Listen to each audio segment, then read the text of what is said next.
Hello, everybody. Welcome to the MTG Place podcast. I'm your host, Corey, and with me, like always, is James and Josh. How's it going, guys?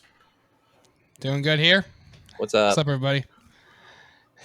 We are talking Fallout today, hence the nuclear backgrounds. Yeah, they have the backgrounds. So we're going to talk about all of the cards in the commander decks. But today's episode, we're just going to do WUBR, so then we'll do the multicolored artifacts in another episode.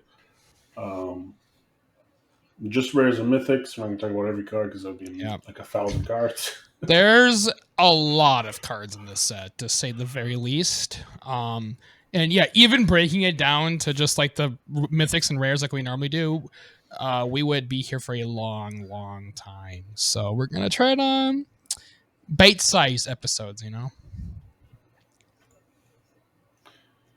All right, who wants to start off with the first card? All right, let's see. So basically, this week we're going to just do the colored cards, and then we will get to the multicolored and other ones later. So we're going to start with white like normal. Our first card is Aradesh, the Founder. It is 2 and a white for a legendary creature who is a human soldier. It is a 1/4.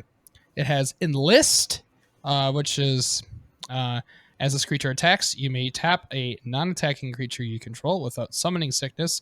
When you do, add its power to this creature's until end of turn. Whenever a creature you control attacks, if it enlisted a creature this combat, the creature that attacked gains double strike until end of turn. If that creature's power if that creature's power is 4 or greater, you draw a card. So we got Enlist.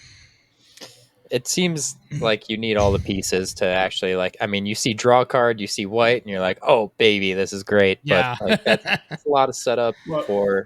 I mean, realistically, you just either need another Enlist creature that's a 4/4, or... Okay, yeah. Or just a 3-power creature and attack with this and enlist that 3-power creature, and then this is power 4 greater, so have double strike and draw a card. Mm-hmm. Yeah. You're also attacking, which is... Yeah, you're also attacking with your 4/4 double strike that they are probably going to block or try and kill. Yeah. Exactly. What other Enlist cards do you know of? What was the set that had Enlist? I don't even remember. I can't remember. It's Right. One of the recent wild. ones. I don't remember either. So wasn't that recent? you're attacking with this guy. Yeah, it's one of the recent ones. Like Okay. Eldraine, maybe? I don't know. Maybe. Then you're attacking with this guy, and if you're attacking with the card that says draw a card, they're going to want to block it and kill it. Yeah. Yeah, at least you get it on attack triggers, so like if you turn it sideways and then they kill it, you at least got your card back. Yeah, that's true. But you did tap down your 3-power creature just to do that. Yep. Yeah, which is kind of sad. It's not. I don't think it's horrible, but it's not like super good either because it's too much blowout potential, I think.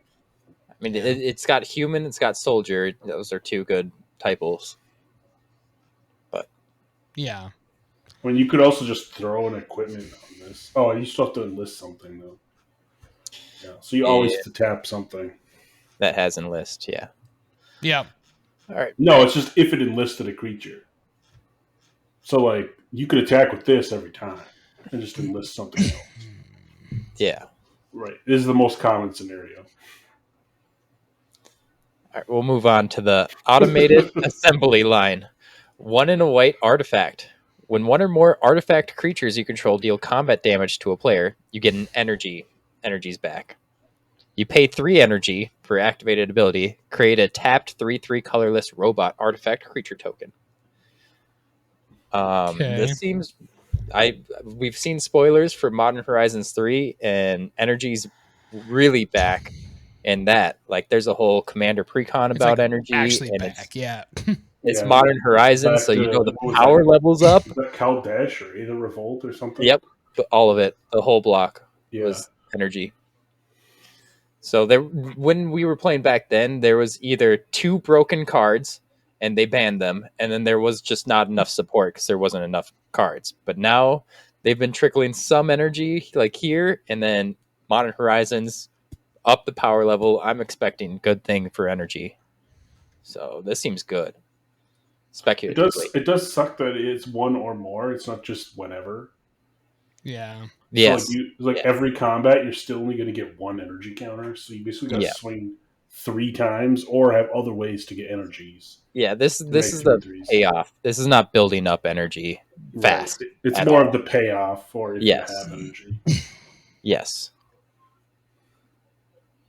So we'll see how easy it is to get energy, which it was pretty like in Kaladesh. There was just like ETB get 2 for Right, 2 yeah. like Yeah, I mean, if there's ETB get 2 or 3 energy, and it's just like, okay, or like you can stockpile like 7, 8 energy, and then you just draw, play this, and make like 3/3s, that'd be pretty good. Yeah, that's not bad. Not bad at all. yeah. And if there's anything that says when a token enters the battlefield, get an energy or like a Right. creature, like this seems combo Mhm. potentially. Yeah, this definitely has a lot of potential. I could, for sure, see this being played in something that's involving energy tokens. All right, next up, we got the Battle of Hoover Dam. It's 3 and a white for an enchantment. When it enters the battlefield, you choose NCR or Legion. If you choose NCR, at the beginning of your end step, return target creature card with mana value 3 or less from your graveyard to the battlefield with a finality counter on it. There it is. Or Legion, when a creature you control dies, put 2+1/+1 counters on target creature you control. I'd probably choose the Legion just because I don't like the finality counters that much. But Buffing your creature seems pretty good, I would say. I still don't know if that's worth 4 mana. Yeah, it's 4 mana. It's pretty pricey. I play Gave Guru Spores, so I'm looking at this being like, oh, I sacrifice one of my Saproleans. I get 2 counters. I remove a counter from anything. I make a Saprolean. Like very, very combo potential. Like it, as long as I have mana, I have unlimited creatures. Yeah, so that's where the Legion is good. Yeah. Mm-hmm. It is 4 mana though. Like it's kind of the same with like doubling season and stuff like that, where Gave kind of like combos off anything. Mm-hmm. So 4 mana might be a little bit too steep as well. There's plenty of other things to do. It's not bad though. Yeah, it's okay. It's definitely going to be aristocrats. It's not like I'm going to go wide and a creature incidentally died. I'm going to make one a little bit bigger. Right. Like, you're going to be trying to sack You're things building on your own. around it for 100%, definitely. All right. Next up, we have Brotherhood Scribe. It is 1 and a white for a human artificer creature. It's a 1/3. It has Metal Craft, so that's back. So that's tap. You get an energy. Activate only if you control 3 or more artifacts. That's your Metal Craft clause. Blah. And then it also has, whenever you get 1 or more energy tokens during your turn, creatures you control get +1/+1 until end of turn. So that, with that assembly line, that's not bad. Yep. There. That's good. Yeah, This is just getting energy is pretty sick. It's literally it's just milking out those energy tokens for you. Counters, but counters, not tokens. Yeah. But yeah, that seems pretty good. And I mean, a lot of decks. Realistically, if you think about it, it's tap, get an energy, and give all your creatures +1/+1 on a turn. I mean, yeah, that's not bad either. At the bottom. I mean, sure, it's only until end of turn, but hey, that can save creatures, that can deal extra damage, like, and it's not a hard ability to do. You can do it every turn. Like, you do have to have 3 artifacts out, but right. Yeah. But I mean, if you're even it's commander, right? Like, you're gonna have Sol Ring. Exactly. I mean, like, yeah, you could say, oh yeah, it's good in an artifact deck, but I mean, yeah, how many mana rocks do you play in any commander deck? Like, at least a few. Like, I feel like it's not hard to hit. Artifact lands now are a thing. Exactly. More of a thing with the dual ones. Too. Yeah, it's definitely achievable, and it's a pretty nice little spicy card, honestly. Oh, it's the robot buddy. We'll move on to Codsworth, Handy Helper, the guy you see at the beginning of the game. Mhm. 2 and a white for a 2/3 robot. Legendary artifact creature. Commanders you control have Ward 2. Then you can tap them, add 2 white, spend this mana only to cast aura and or equipment spells. And then you can tap them for another activated ability. Attach target aura or equipment you control to target creature you control. Activate only as a sorcery. Super good for my equipment deck. Wow. Yeah. Yeah. What is that? There's that mirror that has the bottom ability, attach a equipment or artifact. I played that in that deck. So Mhm. Yeah. So this is just better. Better. Is that guy Yeah. a 2 Yeah. drop I think colorless? that's a 2-drop though. So it's Yeah. a I 2 mean, or a 3 very drop. low. I can't remember. But Well, either like, either way, this is better. I think. Plus, like you could technically play mono white Voltron and play him as the commander, Mhm. and like he himself would have Ward 2. Like, Yeah, because that's he is a nuts. commander, which is amazing. Mhm. Well, and I can't remember what exactly does SFM do again. That's similar to this, right? At least the bottom part. Stoneforge. Yeah, That's 'Cause just isn't that- put a card equipment from your hand to play. But That doesn't that's part equip, of what though. you want that in this deck for sure. Yeah, Yes. yeah. SFM with this is amazing. Yeah, I mean you'd also Yeah. play if this was the thing too. You'd also play the steel plow paladin that you draw a card and you your can steel. attach for Mhm. 0. Like Yeah. Yeah. so. Yeah, this is great for equipment decks, or just enchantment decks too. Like either or. You know? I mean honestly, like you have to build around it a little bit or put it, but in the deck that this is in, this is the best card we've talked about Yeah, it's gonna just so do. far. This is gonna do so much work Yeah, in the the right kind of deck. attached target aura, that's not shifting an aura from like creature to creature. That's like casting an aura. What is that? What does that do? No, attaching is going to move it from one creature. Move to it from another. creature to creature. Yeah, That seems weird. Interesting. you can also do that with the equipment. So Yes, you can yeah. basically The turn aura auras part. into equipment. That's kind of Basically. interesting. That's something you usually can't do. Huh. Mm-hmm.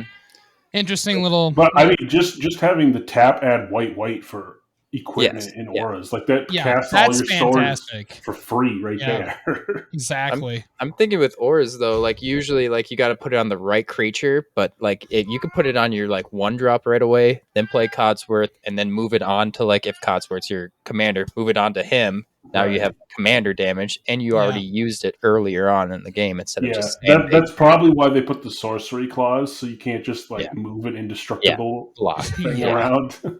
Yep. So For sure. Yeah, it would be pretty busted otherwise. And to be fair, it's already really good. So, well, he's definitely a handy helper.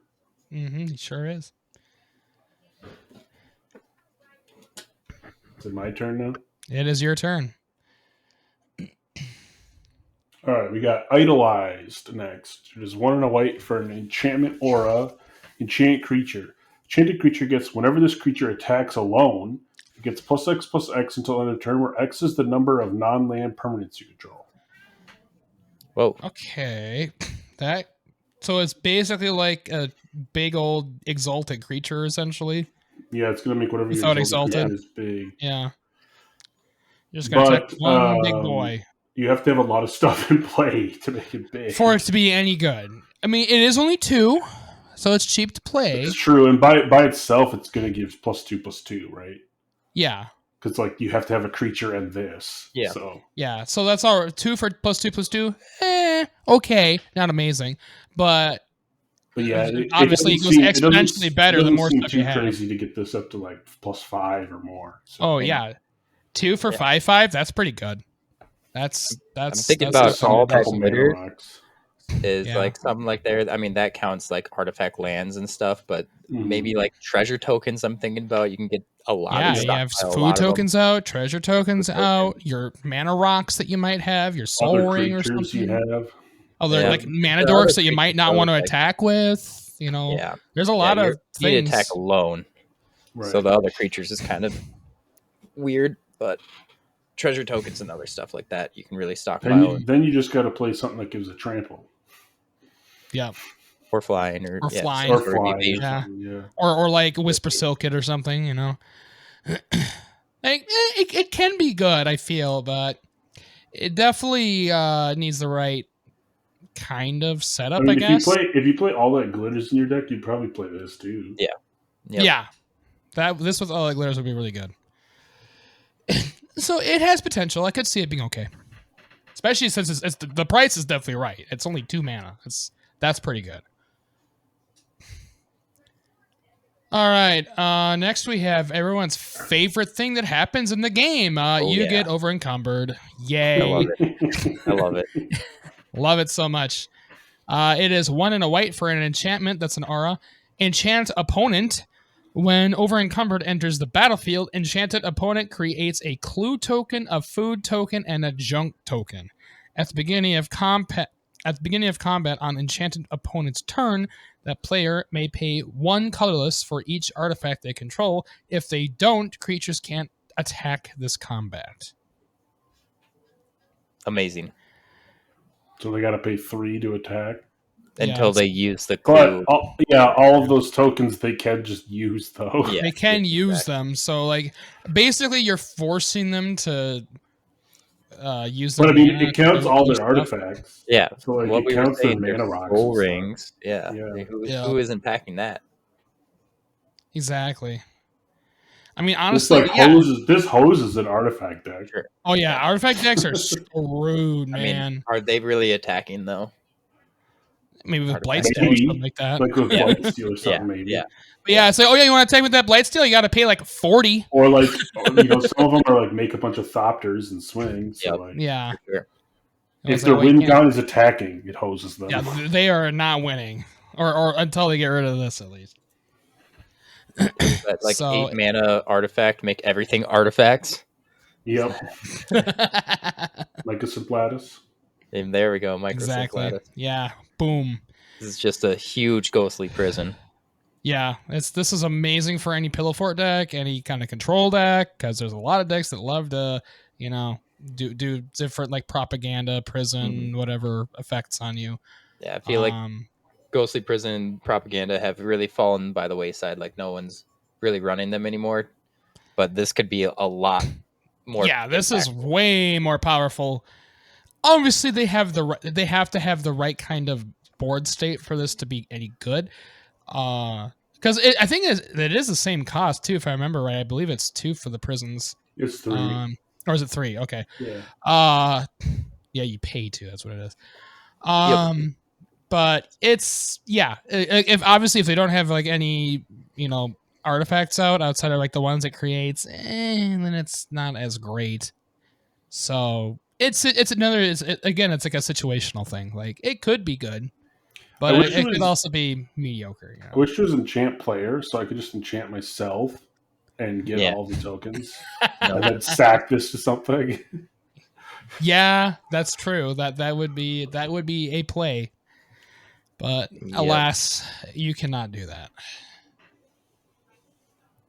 All right, we got the Overseer of Vault 76. 2 and a white for a 3/3 legendary human advisor. Has first contact. Whenever Overseer of the Vault 76 or another creature with power 3 or less enters the battlefield under your control, put a quest counter on him. And at the beginning of combat on your turn, you may remove 3 quest counters from among permanents you control. That's interesting. Oh shit. So when you do, put a +1/+1 counter on each creature you control, and they gain vigilance till end of turn. Until end of turn, which is interesting. Not as great. Now I'm like, do I play Morphon as a commander and do like some weird 5-color quest deck? Yeah, this is love and quests, man. I like how flavorful that is, and when you're getting a quest in Fallout. Yeah, exactly. And I think you can do it multiple times if you have a lot of them, because I don't think you can only do it once. Yeah, as long as you can remove 3. I think so. So you'd have to have a lot. No, it triggers only once. No. Oh, is it only once? Ah, boo. Yeah. Unless you do but I mean, still, your whole board getting 1/1 in vigilance. Yeah, I mean that's still fine. That don't get me wrong. And they're that's counters, great. so they stay. No, it says till end of turn. The vigilance is till end of turn, but the 1/1 counters are counters. Okay, I see. Okay, so those are permanent. Okay, that's a lot better then. Mm-hmm. It's just a vigilance that goes. I mean, away. you could Stronic that's kind of Resonator. like the that's like What's the that? Ajani. You can Stronic Resonator this trigger and get Yeah, 2. you could do that. Yeah. And then if you had 6 quest counters, I guess. Yeah. Okay, so that's like the Ajani Goldmane. I think second ability, if I remember right, does that. Which yeah, that's fine. That's pretty good. Yeah, as long as you got quests. Yeah. Buffing your stuff's always great, especially when it's permanent buffs. Niche needs to be the right deck, but Yeah. It's got to be like a creature base. Next up, we got pre-war formal wear. It's 2 and a white for an artifact equipment. When it enters the battlefield, return target creature card with mana value 3 or less from your graveyard to the battlefield and attach this to it. An equipped creature gets +2/+2 and has vigilance and equip 3. that seems nuts. Mm-hmm. Yeah, so it's a 3 mana bring back something with +2/+2 vigilance, and then when they kill it, you still have this equipment laying around. Yeah. You can like bounce this somehow too, and just have a replayable. Yeah. Oh, this would be nuts in Brago. So you could just keep flickering Yeah, it. so good on Brago, man. Or Yeah, anything so that's fast. like ETB based. It's just unearth on equipment. That seems crazy. Yeah, it's Because it's literally literally Sun Titan's ability, if I remember Yeah. right. Yeah. It's But creature. it's though. Except for it has to be creature, not but permanent. Still, Sun Titan could get this back to get another thing back. Exactly. Double trigger. That'd be freaking amazing. Yeah. Yeah, it's a pretty freaking good card, man. And they get +2/+2 and vigilance as well. Like, that's a lot of stuff. Sure, it's basically you're paying 6 altogether to do it. But if you're grabbing something from the graveyard, then you don't even have to pay that equip cost because it just attaches automatically, it looks like. Yep. So that's pretty neat. All Yeah, right. you're never going to just pay equip 3 unless. Oh God, you have no. nothing That'd be else to terrible. do. Yeah, you're in a bad spot if that's what you're doing, honestly. Yeah. You would sandbag this until you had something in the graveyard for it. Oh yeah, 100%. Next up we got the Securitron Squadron. It is 1 and a white for a 2/2 artifact robot creature. It has squad 3. So as an additional cost of casting the spell, you may pay 3 any number of times. When this creature enters the battlefield, create that many tokens that are copies of it. It has vigilance. And then it also has whenever a creature token enters the battlefield under your control, put a +1/+1 counter on it. That seems pretty nuts good. in the token deck. God, this just explodes, huge. man. Oh, hey, it's another combo of Gave Guru Spores. Yep. Doesn't that count for like its copies then too? Like when they come into Yeah. play, don't Yeah, they all that's get the buffed? point. Yes. That's crazy. This is like Yeah, it's so like if- it's so if form you- on it's steroids. It's basically if you pay 5, you get 2 3/3s With vigilance, yeah. with vigilance. But that Yeah, just not it's- like being a separate clause whenever a creature token enters the battlefield makes this so good. Right. Yeah, that is amazing. Because you could just be like, oh, I'm playing Risk and I double my tokens, and now I just have a shit ton of counters on this. Yes. Yes. Yes. Yeah, all you gotta do is pay 6, and then they keep going and going and going, you know? It's pretty good. Yeah, that's a lot. It's so cheap too. That's the other thing. Mhm. Like, sure, the squad is 3, so you have to do 3 per, which is a thing. But Yeah, that's just bonus on top. Like Yeah, like you would just play this as a 2-drop and then make a bunch of tokens. yeah, this with doubling season, or there's a lot of ways you can break this and just go crazy. Like this is a go crazy card. It's a kill on sight if you can, honestly, because this will explode. It'll get big, yeah. All right, we got the Sentry Bot. It's a 5 mana, 4 colorless, and a white for a 2/5 robot. It's got flash. The spell costs 1 less to cast for each creature attacking you. When Sentry Bot enters the battlefield, you get energy for each creature attacking you. Ooh. At the Okay. beginning of combat on your turn, you may pay 3 energy. If you do, put a +1/+1 counter on each creature you control. That's spicy. Someone swings at you with a bunch of tokens, flash this in. a bunch of energy. Yeah. Bunches of energy. In best case scenario, this costs 1, and then Yep. you get a ass ton of energy. Yeah, and then they you can attack you with just- 4 creatures. It costs 1. That's possible. That's very, very possible. Yeah. And then this just gives you a shit ton of energy, which you can It is a use. 2/5 too, so you can probably block with something that's attacking. Yeah, you'll probably block one of them, especially if they're tokens. They're probably not going to be huge. And then it combos with like those some of those other cards we've seen like the assembly line and The assembly other ones we line, saw yeah. further up. Yep. Make a bunch it's of them. really freaking good. Watch out Obviously, for it Modern has to Horizons be 3. Huh? Watch out for Modern no. Horizons Yeah. 3.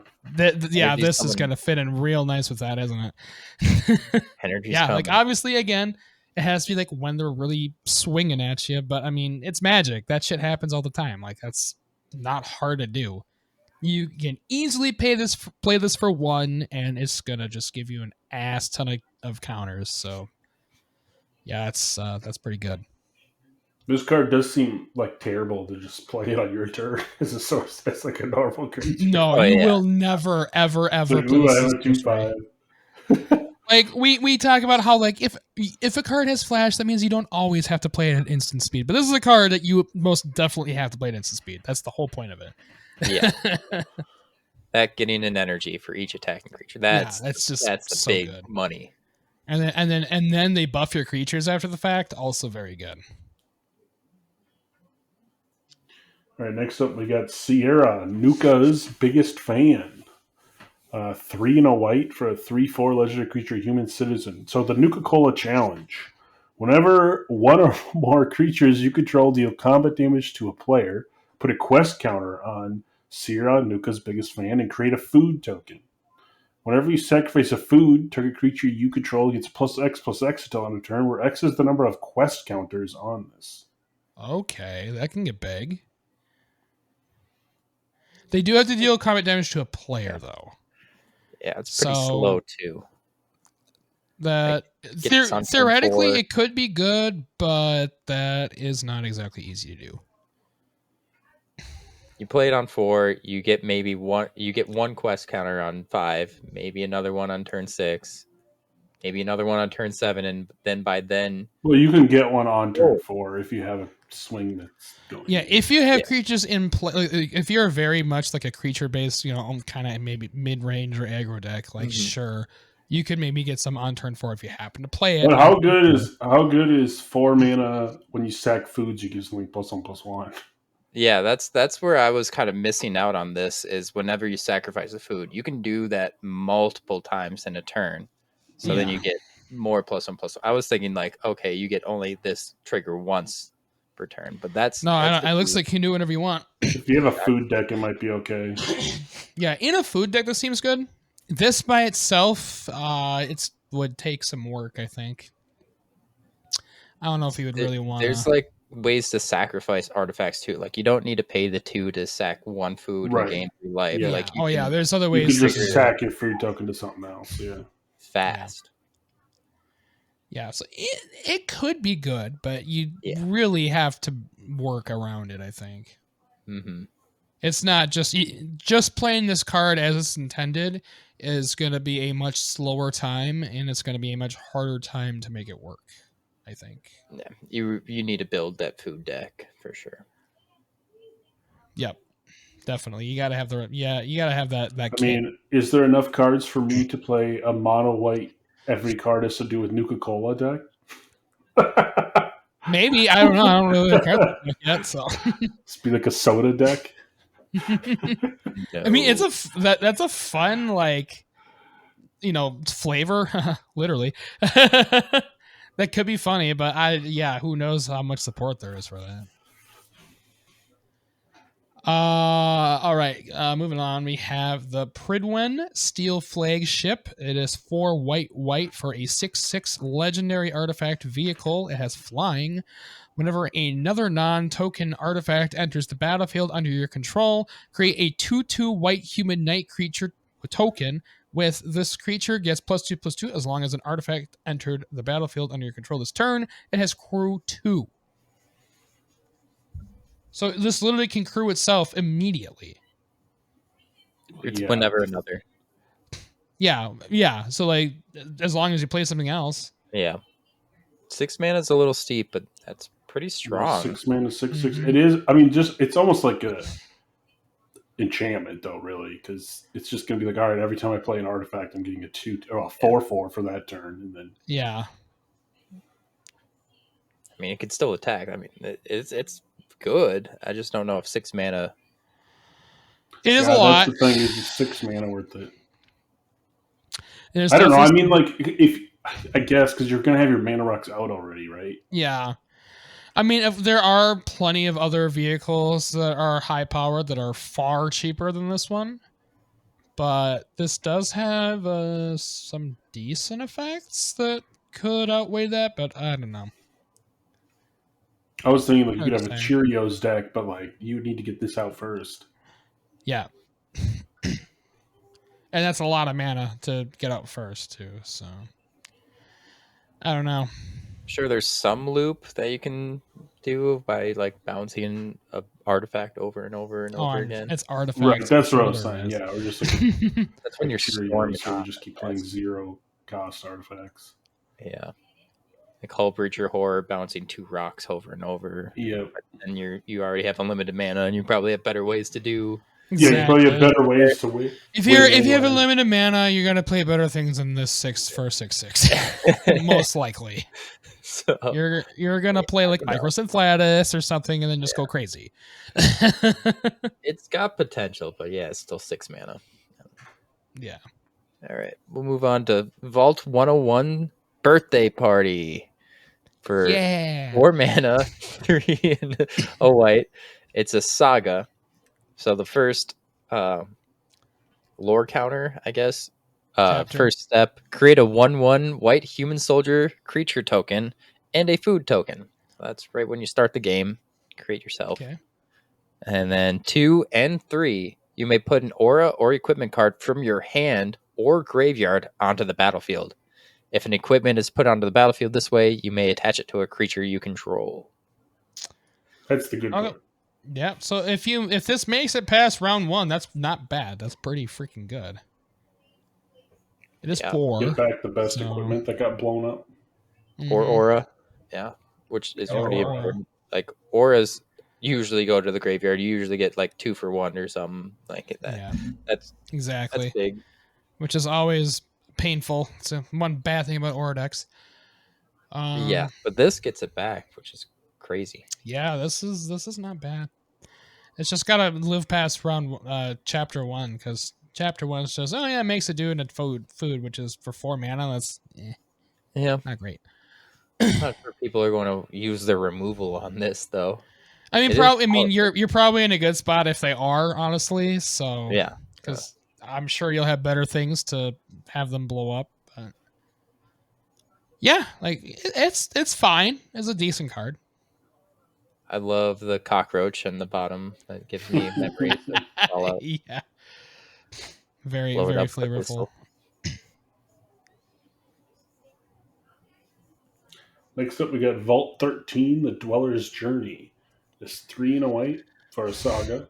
Chapter 1 is for each player, exile up to 1 other target enchantment or creature that player controls until Vault 13 leaves the battlefield. Chapter 2, you gain 2 life and scry 2. Chapter 3, return 2 cards exiled with Vault 13 to the battlefield under their owner's controls and put the rest on the bottom of their owner's libraries.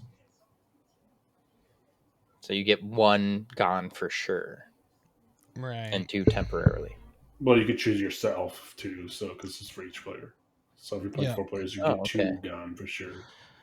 Interesting. Guess so it's like a better, it's like a better O-ring kind of. Well, only if it lasts through all the chapters, because if they just blow it up, yeah. If they just blow it up, then it sucks. True. Everything just comes back. But they need to resolve it in just 2 turns. They only have a little bit of time. Right. Yeah. Like once it goes off, it goes off. There's nothing you can do about it then. I guess it's okay.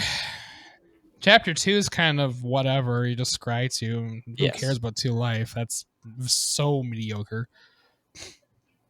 That's just biding the time for the Yeah, real it's like stuff. literally, it's like, oh, we need something to happen. Well, let them scry, I guess. Exactly. Sure. I don't know. Is 4 mana too expensive? Well, you think about it, O-Ring was 3, 3. and that only got rid of 3. one thing, whereas this gets rid of several. But there's So that's better in that way. But O-Ring is also instant, where this. O-Ring is not an instant. It's a channel. Well, I mean, it happens instantly when you play it, though, whereas this takes time for it to act. Like yeah, they. Whatever leave. you're exiling goes away right away. That's true. Agreed. But then it could come back. But yeah, I guess that's what's better about this is then it might not. Mm-hmm. Which is what's better than with O-Ring is it'll always come back if it goes away. So I don't know. Like I guess is okay. I feel like if you have an ETB deck and you want to flicker your thing, this is like a slow flicker that could work and remove two problematic things. Yeah. I don't know. It's okay. I'd have to play with it a few times to see. Thinking 4 is a little bit too steep. That's where I'm at too. Is like 4 seems like a lot. Or like if it just didn't have the chapter 2 and chapter 2 was just the third mode, it'd be better. I think. Yeah. Yeah, that chapter 2 just sucks. So unfortunate. I mean, you can proliferate. You can do things weird. That's Yay, true. proliferation. You can use in the Saga deck. You can just make it. Just keep going. Yeah, Tom Bombadil. I mean, I feel if you're playing that deck, there's way better sagas. I feel, but I guess that is an option. I don't know. We'll have to see about that one. That's a maybe. Speaking of possibly expensive sagas, here's another one. Vault 75 Middle School. It is 2 white for a saga. Chapter 1 is exile all creatures with power 4 or greater. And then chapters 2 and 3 put a +1/+1 counter on each creature you control. Now, this is like infinitely better in my opinion. This does way more. Yeah, because like you just have to have creatures that are weaker than 4. Yeah. Which, if you're playing like a token deck, this is perfect.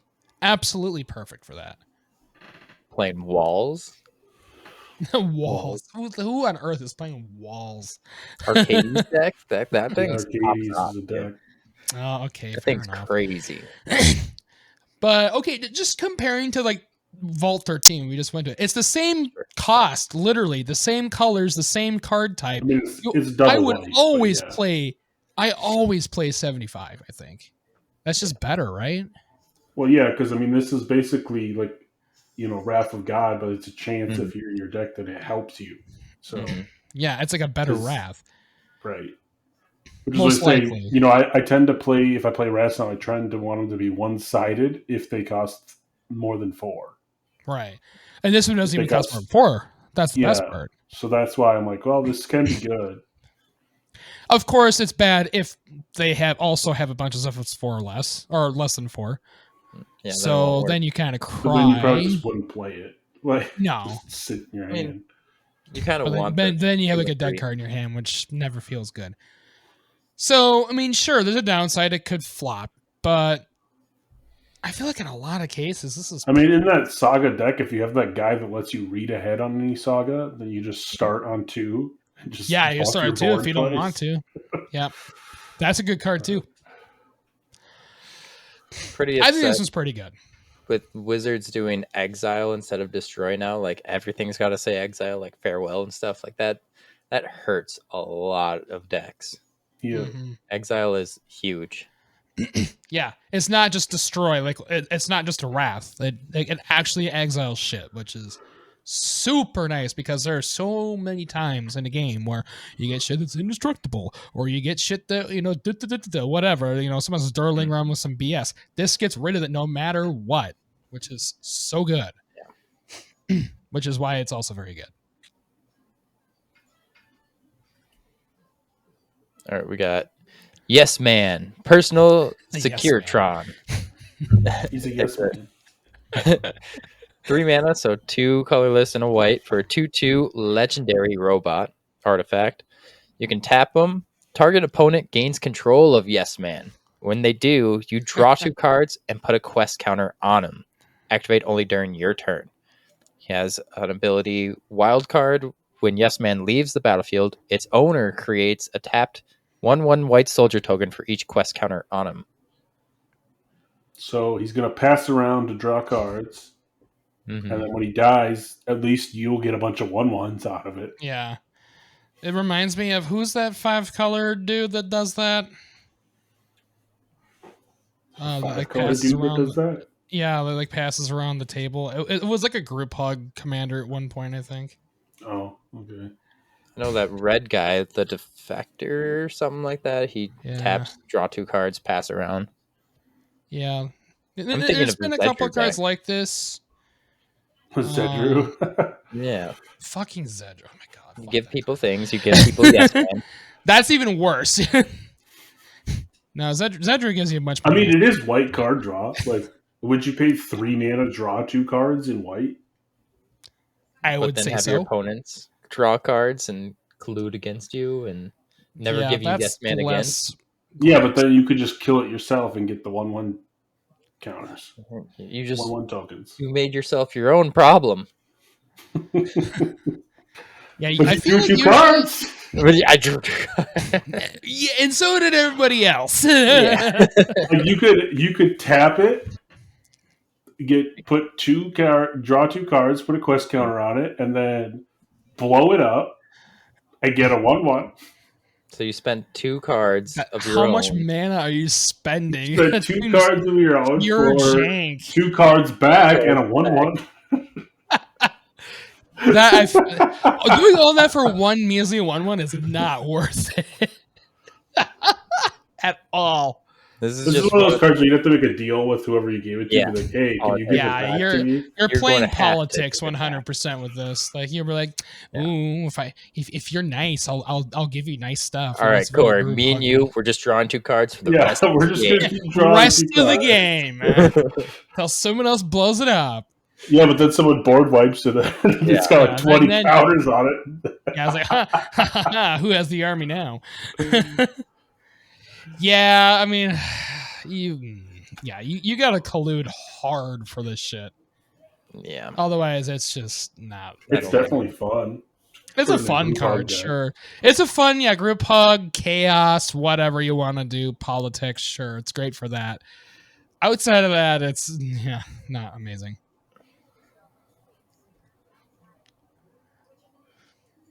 All right, on to blue here. Oh yeah, it was white. We made it through white. We have Curie, Emergent Intelligence. 1 in a blue for a 1/3 legendary artifact creature robot. When it deals combat damage to a player, draw cards equal to its base power. So you always draw 1. Mm-hmm. Okay, one in a blue. Exile another non-token artifact creature you control.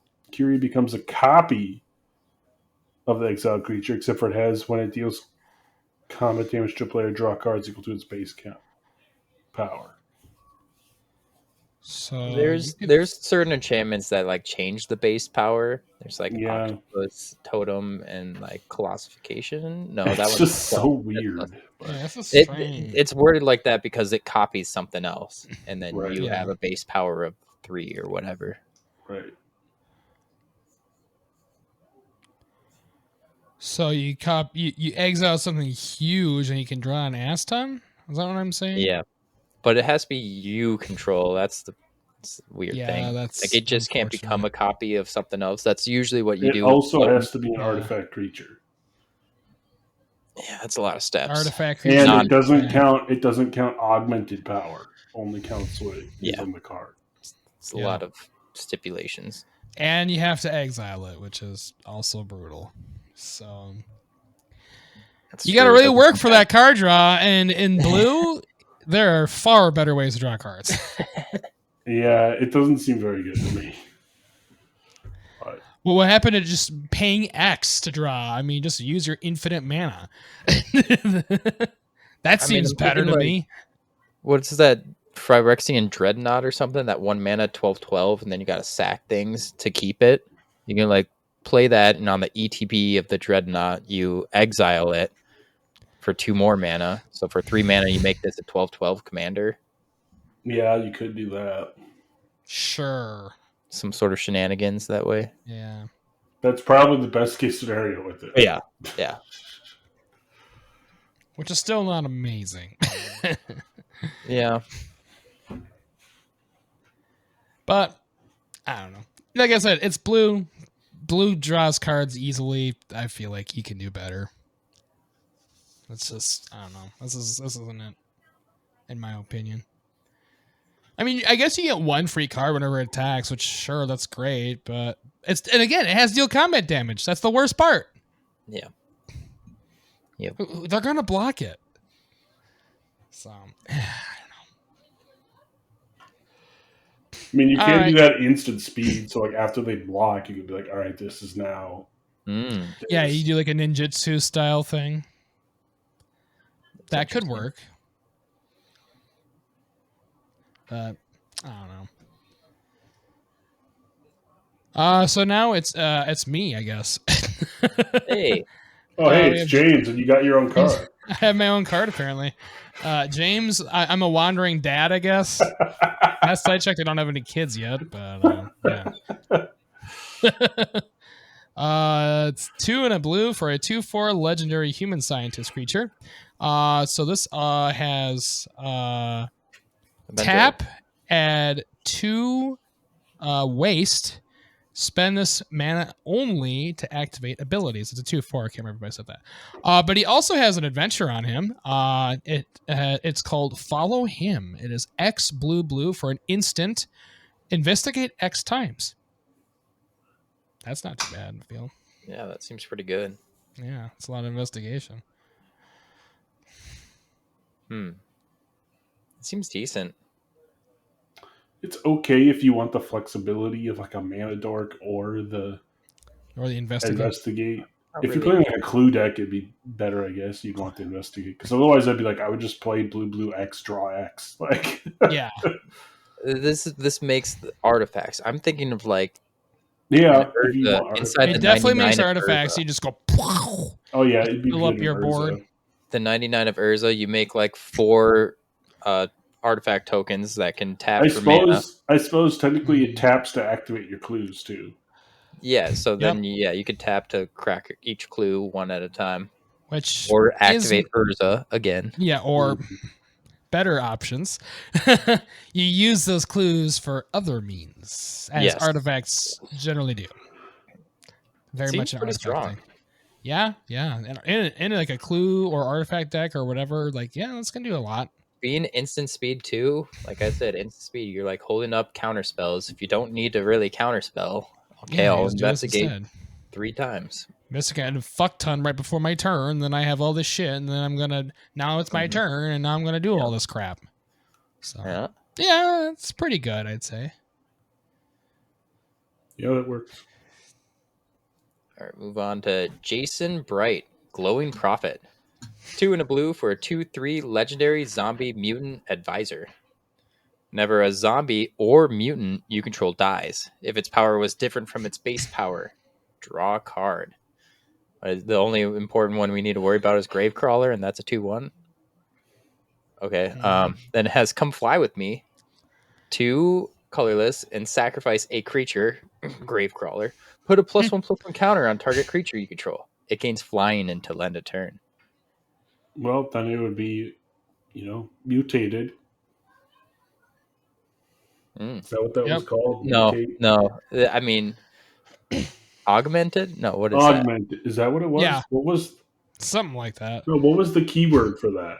that? Yeah. There's a Upgraded. whole deck built around it. Yeah. Modified. Modified. That's what it was. That's what it was. Yeah. Mutant's an actual type now. Yeah. Type. Yeah. This definitely not commander, but in the 99 of a Demir deck with Gravecrawler. Yeah, with zombies in general. Yeah, zombies in general. Because I mean, you could just have a zombie lord out, and then every time a zombie dies, you're drawing a card. Is that what it is? Was different from its base power? Oh, okay. Yes, as long as it was augmented up. Okay, I was thinking it was like a 2/1 or like a 1/4. Like No. It's just basically it's saying if its power was higher or lower Different, yeah. than it started as. Okay. So yeah, zombies have So any of lords. token deck basically that you put counters Plenty on of stuff. lords. Yeah. Zombies have. Plus, like it's itself, you could sack something to put a 1/1 counter on something, which will, Yeah. And then if it start. dies, draw you a card. The game Okay. flying is kind of nice too, I guess. So it's not as crazy with Gravecrawler as I was initially thinking. Still good with Gravecrawler, but Yeah, as long as you got a ward it out, definitely works. then you go crazy and nuts. yeah. All right, next up we got Mire Lurk Queen. Is 4 and a blue for a 4/4 crab mutant with vigilance. When it enters the battlefield, target player gets 2 rad counters. Oh, Gonna be rad, guys. All right. on Whenever 1 or more non-land cards are milled, draw a card, then put a +1/+1 counter on it. This ability triggers once each turn. Oh, why? I don't know what rad counters do. Yeah, as I say, this doesn't. At the beginning of your upkeep, you remove your rad counters and you mill that many cards. If any of them are non-land, you lose a life. Okay. Oh shit. Okay. I also forgot to put on my rad sunglasses. Oh my god. Just to deal with it, just boo.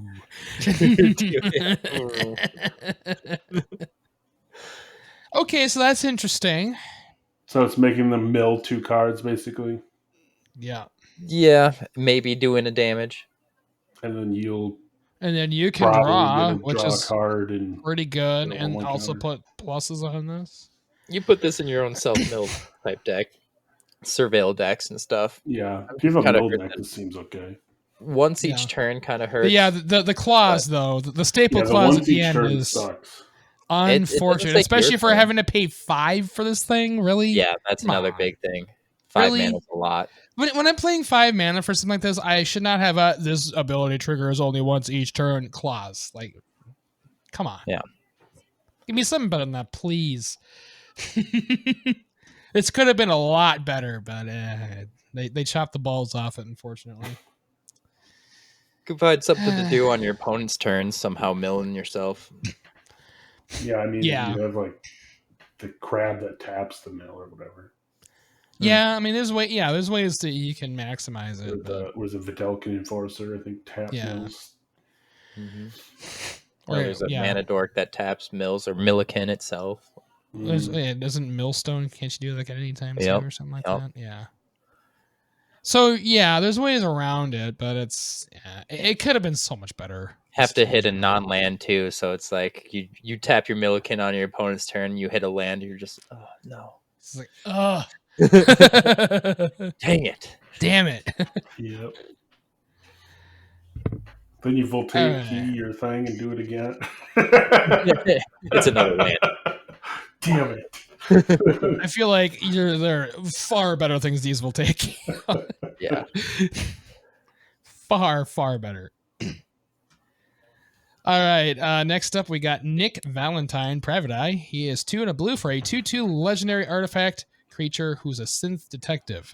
Nick Valentine, Private Eye, can't be blocked except by artifact creatures. Whenever he or another artifact creature you control dies, you may investigate. Ooh. That's pretty good. Doesn't say non-token. Nope. So you can keep sacking tokens. It has to be artifact creature though. But yeah, artifact creature. You like sack your Thopters to me. This seems good with Retrofitter Foundry. Oh yeah. Oh yeah, it does. Every time you use it, you're gonna get a clue on top. It's also nice, like Blood Artist, draw where it would action. see everything, even when it dies to a Wrath. Like if you get Wrath, all of your artifact creatures will investigate. Yeah, that all triggers at the same time. I'm pretty sure. What's the 2/2 that's most of the time going to be unblockable? Mm-hmm. Yeah. Unless you're playing against an artifact deck, this will just swing for 2, and of course you can buff it and make it more. So there's many little fun shenanigans you can do with that, which is always a thing. Really good. That's a pretty nice little card. We'll move on to Piper Wright, the Public Reporter. 1 in a blue for 2 mana, a 1/2 legendary human detective. Whenever she deals combat damage to a player, investigate that many times. Whenever you sacrifice a clue, put a +1/+1 counter on target creature you control. That seems good. Yeah, that's pretty nice. So she can theoretically buff herself, and then Yep. you get that many clues, and then you do more. Didn't we just read someone who was just way worse than this? Was that Kiri? Oh, that was like the Kiri robot. Yeah. That draws to like this just seems way better. Yeah. It's This is cheaper. way better. It's cheaper. You can buff It's it up. a much better without being effect. base It can power. buff itself. Yeah. So And much better. You could buff something without even doing the first part, like just sacking clue you already have. So I mean, to be fair, Kiri is actually draw, where this is clue, so you have to pay to draw. Yeah, so true. it's a slight drawback, but Okay. it's much better in the form that you can do it so much easier. And again, clues don't have to be just for drawing. Like, we have artifacts that do stuff with them. They can be sacked for things. Yes. There's many, many, many things that can be done with investigation. So, yeah, it's just all around so much better. next up, we got Rad Storm. It's a radical storm. It's 3 in a blue with Storm, instant, proliferate. Jesus. Oh my god. Jesus. You can literally kill someone in an infect deck with this. Yeah. Just you die. Just Yep. As long as they have one already. If they yeah, that's all I need. if they have one. Yep. You think that's hard? Is it Yeah, really storm. hard to do that? Yeah, just like storm, and it's like I kill you because you're at 10 poison counters. Bye bye. Gross. That's Disgusting. crazy. This is a really proliferate is just. I feel like it can be slept on a bit because it definitely a lot of times has to be done right. But there's so much stuff you can do with proliferate. There's so many different counters you can do it. Yeah, you can. Play a planeswalker, then this. They all ult at the ultimate same turn time, one, like Super Friends. Hello, that's first good. one. +1/+1 counters on creatures. They just get huge. I mean, it does cost the 4, obvious and you poison gotta storm counter a one. bunch Yeah. before it, but Yeah, Mine's I mean, desire. it's not a win con like Tendrils is, but sure, it's not But as good. But in it could be Commander, up there. man, It's like the same amount of storm you need with tendrils. Costs the same mana. Mine's desire is a lot more mana than 4. right. yeah. Storm proliferate. I mean, it's so simple. This seems nuts. This is literally like a blank slate card. Like you just take this and do whatever you want with it. Like it's like they're like, here's the map of the world. Have fun. Go do the things that you wish. Whether it's destroying someone with poison damage or beating someone down with a billion creatures or super frenzing like crazy and just creating absolute havoc. Like this can do a lot. Definitely. Does it have to have the right kind of deck to make it work? Of course. Like this by itself sucks. Like it's never gonna work. But yeah, like with the right kind of deck. It is nice that you could also instant, so like someone else could just play a bunch of stuff, and you're just like, okay, I'll cast exactly. this at the end. That's crazy. Like, storm counter like 10. I'm gonna proliferate all my shit now. I'm gonna proliferate 10 times. Yeah. You let your opponents do like a little counter battle, and you wait for them to finish. And like, okay, you guys done over there? I'm gonna play Thanks this for the win. Used all your counter spells on your dumb shit. Yeah, this could be really good. Yeah, it's sick artwork. I love it. I can see the lots of potential with it. When they like do the other card frame, they remove the reminder text, so this card's going to be so clean. All it says is storm and proliferate. Storm, proliferate. That's it. It's going to look so clean. Such a two words nice card, but so powerful. Yeah, those 2 words mean so much. 2 words couldn't be any more powerful, honestly. Yeah, yeah. Yeah, I don't think you can think of a combination that's any more powerful of 2 words. Because I mean, Storm by itself, sure, like it can be good and I mean, bad. Like it depends. Storm But deal damage is better, but but proliferate though, it does so much. you still have some setup costs. Like you have to have poison. You gotta have counters things in on your play, yeah. stuff. But Well, theoretically, Grape you Shot, you only need a have to lot have more. like What's that? you only. Grape Shot, you need a lot more Storm than Rad Storm. Yeah, Like, like tendrils, you need half as much. Yeah. This you But probably like with something like this, you theoretically only need like 1 or 2 things in the play, and then Yeah, you I just mean, snowball if you had the a crap poison out of counter it. on everybody, you'd need Storm count to get the 9 Yeah, or 8. that's like 8, base level. That's Do you not have any hard. planeswalkers out? Got any creatures with tokens on them? I It guess seems that's really good. I would watch out for this one. any Financially planeswalkers. too. Yeah, yeah. It's This probably gonna be pretty I good. foresee this going up in price too. It's just so good. We've never had a card like this before, really, that I can think of. Not that proliferates, at least. Mhm. Like there's been other cards that proliferate, like you tap or you do whatever, but this just does it all at once, man. It's just so devastating. Yeah, it's gonna be good. Next up we have Struggle for Project Purity. It is 3 and a blue for an enchantment. As Struggle for Project Purity enters the battlefield, choose Brotherhood or Enclave.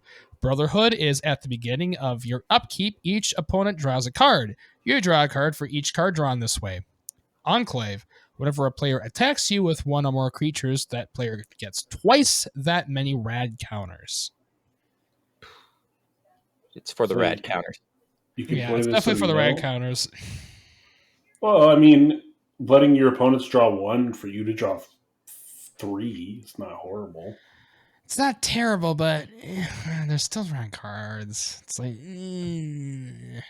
I guess you want to like. it is a better payout for you.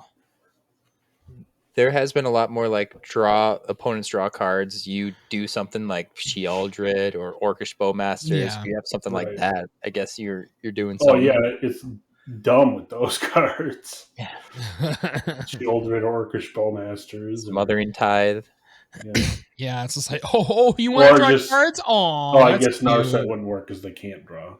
I mean, if that does, well, then you don't draw cards. I guess. Yeah. That doesn't do anything.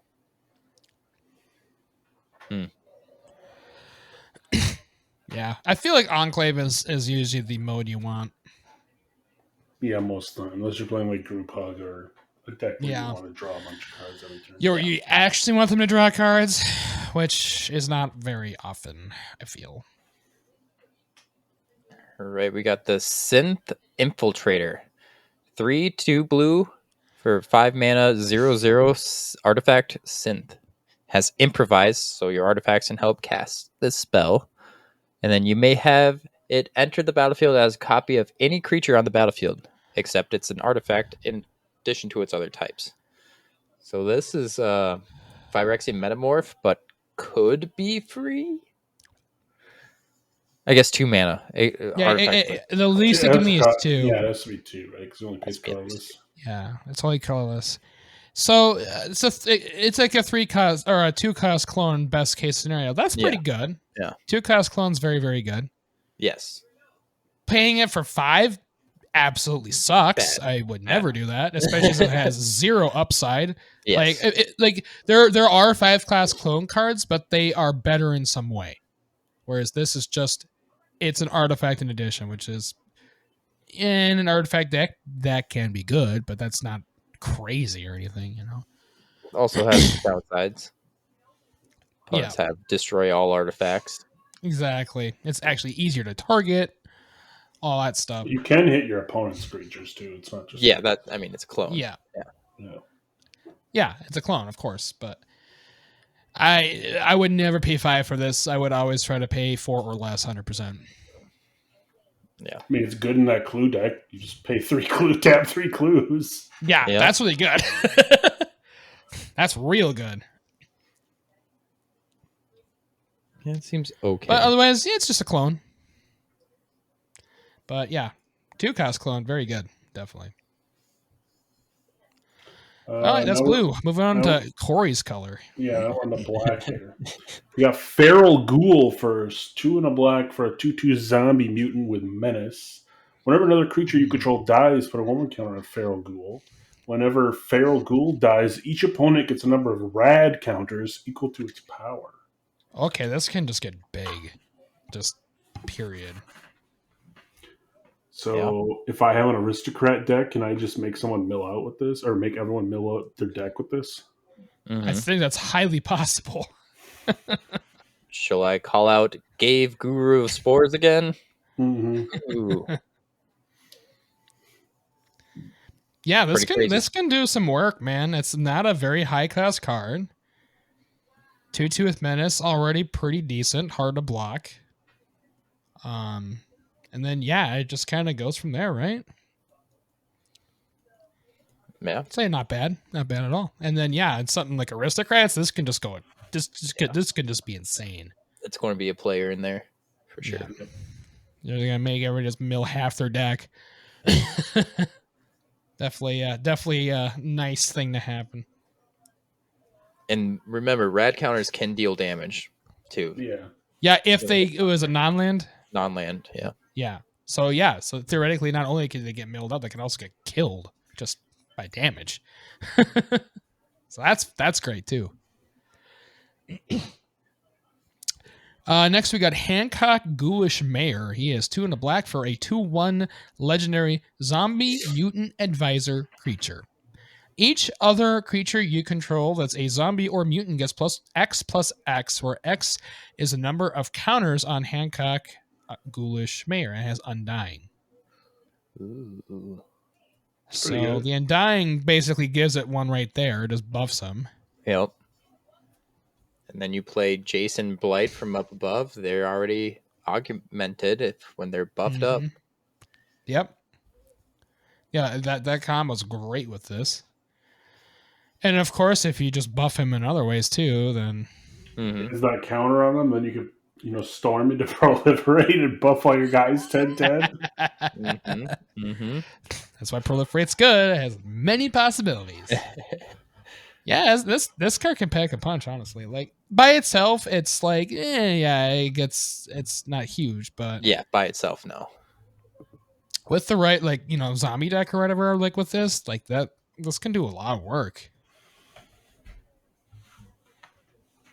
I'm seeing Undying, and I want to call out Gabe Guru Sports Cat. He combos with everything. I Bro, gotta you're just gonna put all these cards in game, right? I mean, yeah, man. You're just like, hey, how can I Why fit this not? in?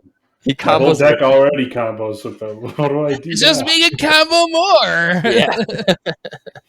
Honestly, I feel like we haven't seen Undying for a while either, so Yeah. it's kind of nice.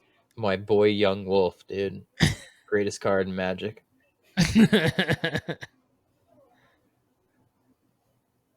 All right, we got the Nuclear Fallout. X black. Oh my god, for it's the 4/3. name. They did the thing. Yeah, oh my god, it's the thing. Each creature gets twice -X until end of turn. Each player gets X rad counters. Oh my god. Oh, that's a lot, dude, right? That's a whole lot. Yeah, what was it? Black Sun Zenith was like the last one we really saw that kind of does this. Like double X, basically. But it's only single but X. good This is double X, double. not shitty double X like it normally is, you know? Yeah, is it? You have to pay. What is Black Sun? It's Black X. Yeah. Yep. Yeah. They're -1/-1 counters, which like triggers other things like a Patra Yeah. or something. But Yeah. this is killing things. This is Yeah, killing I mean, players in the right so- scenario. This is basically 6-7 mana kill everything most of the time. Yeah. Oh yeah, And possibly your way. opponents too if they're low enough. yeah. Like I mean, you get the rad counters as well, so be careful. But usually, it is if you're each. playing something like this, you want to mill anyway. So it's like I want something in Yep. the graveyard. I need to Mhm. reanimate it. It's good with the new Massacre Girl. Draw a bunch of cards. yeah. Yep. Yeah, that's a card. That is killing things for sure. And again, yeah, possibly players too. So very much a double-edged sword card, so you gotta be careful with this one. But That's a lot. That is very much a lot. Next up, we got the Screeching Scorch Beast. 4 black for a 5/5 bat mutant. Flying and menace. When it attacks, each player gets 2 rad counters. Whenever one or more non-land cards are milled, you create that many 2/2 black zombie mutant creature tokens. Do this only once. My Once per turn. There's the once per turn clause. Yeah, but I mean, you said they resolve the counters on your upkeep, right? Yeah. Yeah, so you'll still you'll hit everybody on their upkeep, so you'll get a bunch of 2/2s every turn. Oh, it doesn't care about your deck being milled. It cares about anybody's milling. Yep. That's pretty cool. And everyone gets the rad counters, and it's whenever one or more. So you're going to swing, everyone gets 2 rad counters, and then you'll probably get 50-50 shot. Yep, getting a 2/2 get a every 2/2 single time. every Wow, time. it's kind of like Verdant Embrace or like a Verdant Force. What is that? Tender Shroom Riot's the better one anyway. Yeah. Just call out that one. It does cost It's 6. pretty good. It is expensive, but it 6 does is expensive. It does And quite a you can lot. do attack. So it's that, remember, 6 mana, do nothing. Yeah, do nothing for a turn. It I is mean, a 5/5, so unless you already have a way stuff to milling, but yeah. Yes, which you probably should. I mean, you're playing in this. a card like this, you better. Like, that's the whole point of it.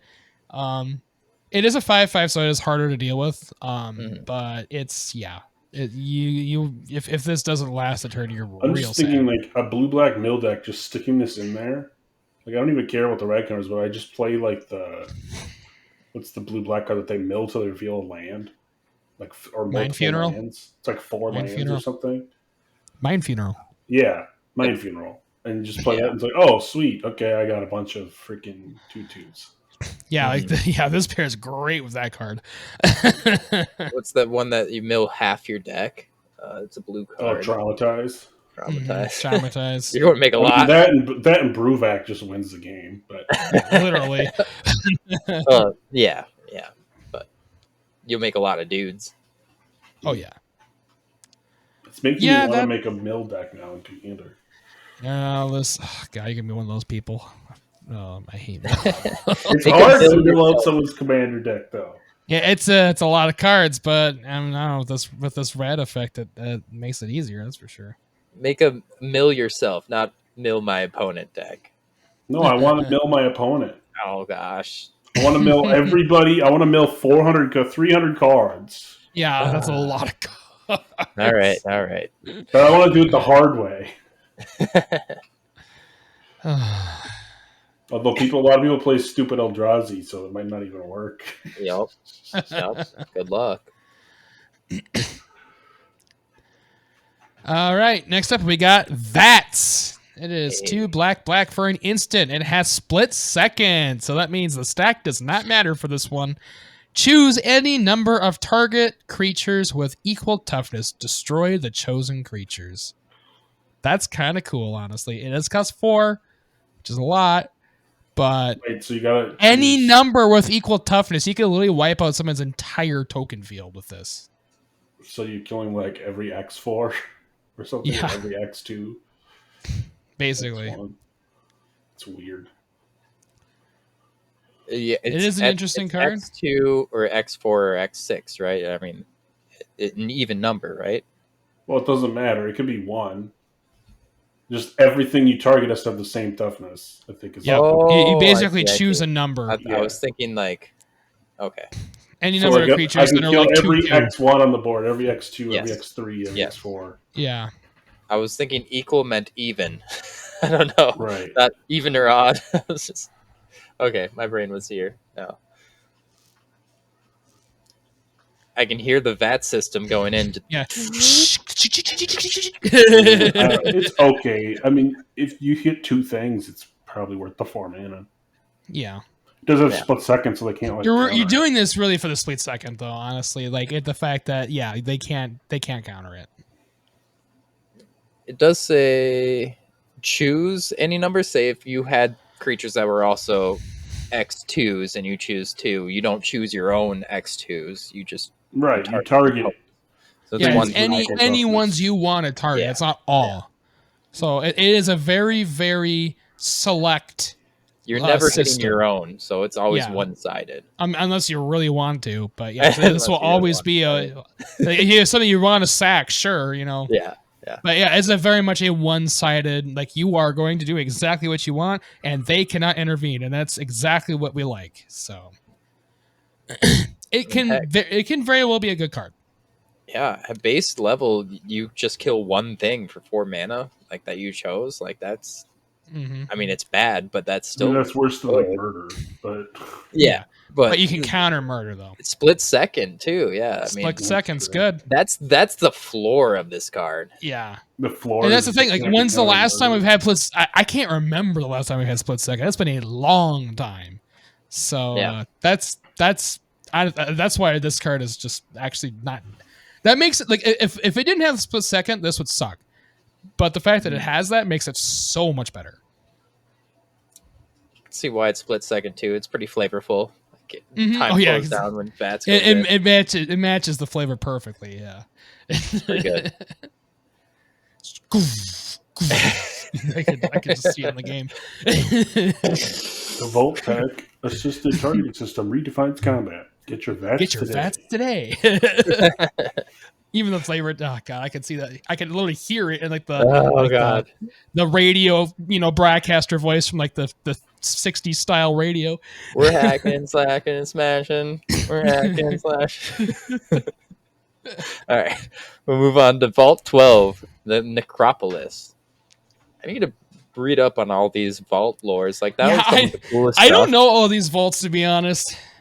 It has been a long time since I played part this, of though. Fallout to me. It's like finding a vault and being like, "What happened here?" Like, exactly. Oh, no. All right. Yeah, I should probably replay it again. It's been a long time. Cool. Or just I'm probably watching a long YouTuber talk about all of them. Honestly, those can be, those can be good. Yeah. I'm cleaning up the house listening. All right. Little tangent. 6 mana, 2 black for another saga. We start at 1. Each player gets 3 rad counters. On number 2, create an X 2/2 black zombie mutant creature tokens, where X is the total number of rad counters among players. That's a lot. Be big, but they're all going to leave on the time you're going, so you need to make. So you get rid of every rad counter, every upkeep. I think so. Is that how it works? Okay. I think so. And then 3, put 2 +1/+1 counters on each creature you control that's a zombie mutant. So basically you have to play something else that gives them rad counters before your upkeep. Yeah, because they're going to all leave. Yeah, because it resolves on the next upkeep, right? Yeah. At the beginning of your pre-combat main phase, if you have any rad counters, mill that many cards. For each non-land card milled this way, you lose 1 life and a rad counter. Oh, you only lose rad counters. Lose the counters if they're non-land. If they're non-lands. Oh, okay. Okay. Okay, that changes a lot of things then. Oh, that makes proliferating them so much better. Yeah. Because it's so much harder to lose them, dude. It's 50-50 chance for it staying around. Yeah. Approximately, yeah. Yeah. And you just keep proliferating. Like, that makes Radstorm so much better, like from earlier. You just proliferate rad tokens or rad counters. I mean, it's still good in a zombie deck, right? Like just the animal. Of course, 1/1s on every zombie. You just read ahead of chapter 3 because that's what you want. I mean, sure. Like the cards that do that. This can be good. Again, it does cost. Is it worth 6 mana though? A lot of mana, honestly. It can do a lot. You have to get for it to be worth it. Tokens and counters at the same time. Because like odds are you're probably going to get 3. It does hit. It does hit yourself too. Oh wait, it hits yourself, right? Yep. You said it's pre-combat main. Yeah. So this triggers. So you get at least 3, no matter what, because you could resolve this first. Yeah. So that can be good, I guess. Yep. I mean, And doubling then they get season. buffed Halo after- Wars. So after three. the It's going to fact? be probably between 3 and 6, 2/2s. That's Yep. pretty good for 6 mana. Yeah. On turn 7. I mean, Yeah. It's And then turn interesting. 8, they'll all be 4/4s. Yeah. I think we'll have to see it be played out, but it seems powerful, but could be Yeah. too slow. Yeah, it's hard to say. All right, last Next, black card.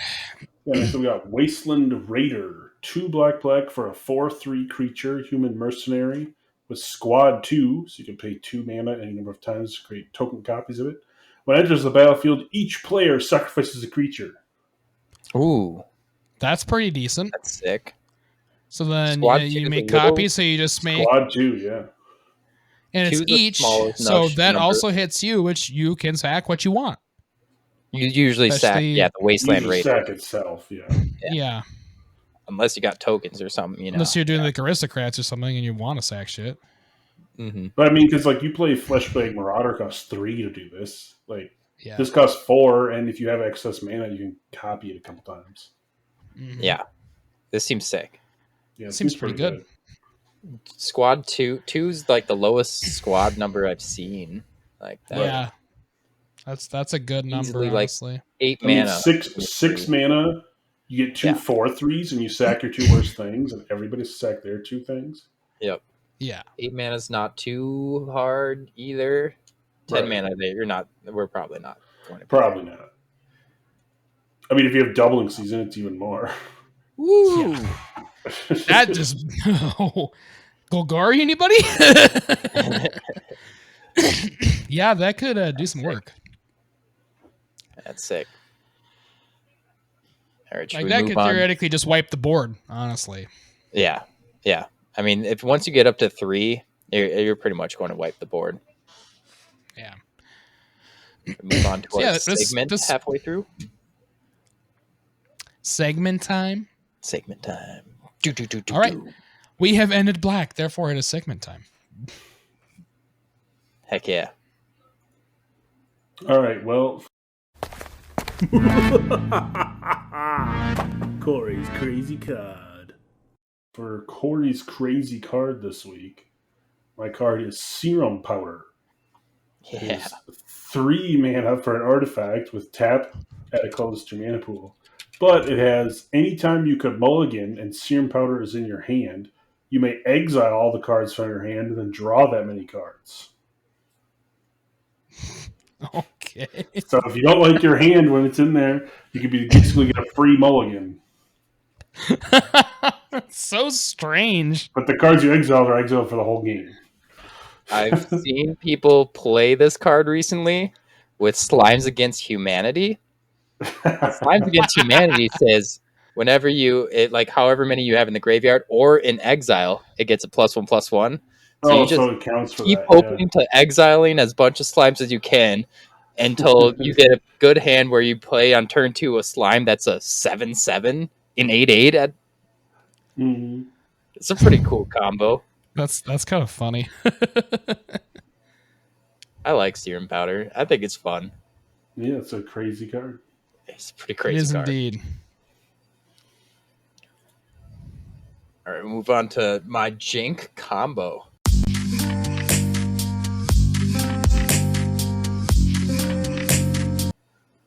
Oh, we're talking about Universes Beyond, so we're going to go back to Warhammer cards. Oh, okay.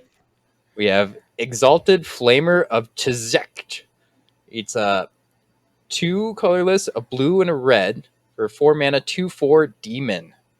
And it has, at the beginning of your upkeep, return an instant or sorcery card at random from your graveyard to your hand. Then whenever you cast an instant or sorcery spell, he deals 1 damage to each opponent. This you got to kind of set up your graveyard to only have one certain instant or sorcery card.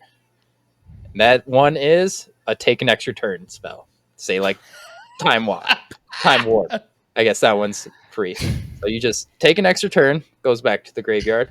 Oh, it's my turn again on my upkeep. Return Time Warp back to my hand. Play it again, over and over, and deal it 1 damage. 2 card combo, a little bit of setup. It can be the only And an instant of torture. eternity of pain. It's like getting killed slowly by someone stabbing you with a spoon. Once you see the loop once, I'm not. I'll be like, okay, let's Like, step up and play. okay, I did the loop. Game Can over. you imagine playing that on like MTGO though? And you just have to Oh keep my! doing it. Oh my god, that'd be In the time terrible. limit. You would Yeah. actually time out 100%. Yeah. That's brutal. Yeah. All right. James's Jungle. My jungle card this week is a card that don't see as much anymore, but it was really, really good for its time. And I still think it's a pretty damn good card. It is Vengevine. It is 2 green for a 4/3 elemental creature, and it has haste. That by itself, sure, whatever. But whenever you cast a spell, if it's the second creature spell you cast this turn, you may return this from your graveyard to the battlefield for free. Just back on the field. And that's not hard to do, especially in green. Mm-hmm. So you just play your, mana dorks or whatever you want, and you get your Vengevine back. So yeah, he just keeps coming back for more.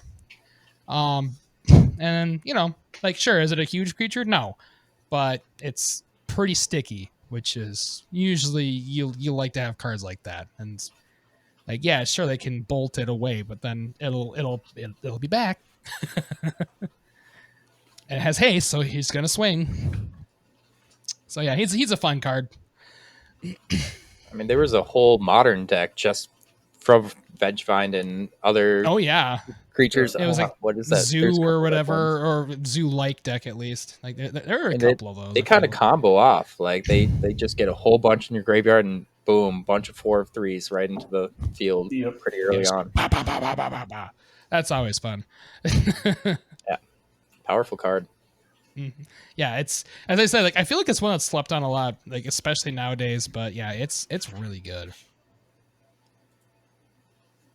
All right, I can't remember who read last. Oh, it's You're me. up. Okay, we are on to red, ladies and gentlemen. Our first red card is Assaultron Dominator. It is 1 and a red for a 2/2 artifact robot creature. When this enters the battlefield, you get 2 energy. When an artifact creature you control attacks, you may pay 1 energy. If you do, put your choice of a +1/+1 first strike or trample counter on that creature. It's pretty good. So not bad. And as far as I can see, you can pay it as many times as you want. Well, for once per creature, but yeah. But you can do it on several creatures, Right. which is pretty. So you attack with You have 3 all this creatures, energy. pay 3 energy, you can get your choice of Yep. those counters. And those counters do not go away, which is also very nice. Yeah. There's probably better ways to spend energy, but you probably still slam this in just to get the 2 energy on ETB. Yeah, It's a nice so ETB. good. And it's cheap. It's only 2 mana. It's cool artwork. Yeah, artwork's sick. honestly. Flame swords. It's just whooshing. All right, we got Duchess, Wayward Tavern Keep. 3 in a red for a 4/3 legendary human citizen. Hunters for hire. Whenever a creature you control deals combat damage to a player, put a quest counter on it. And you Okay. can pay 1, remove a quest counter from a permanent you control, create a junk token.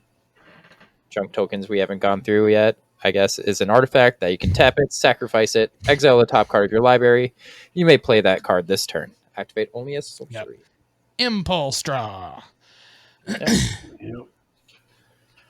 I mean, So it's this artifact. can good. be, this I mean, can it give you a gets lot of lot quest of quest tokens. counters. Yeah, Yes. quest counters can be very good.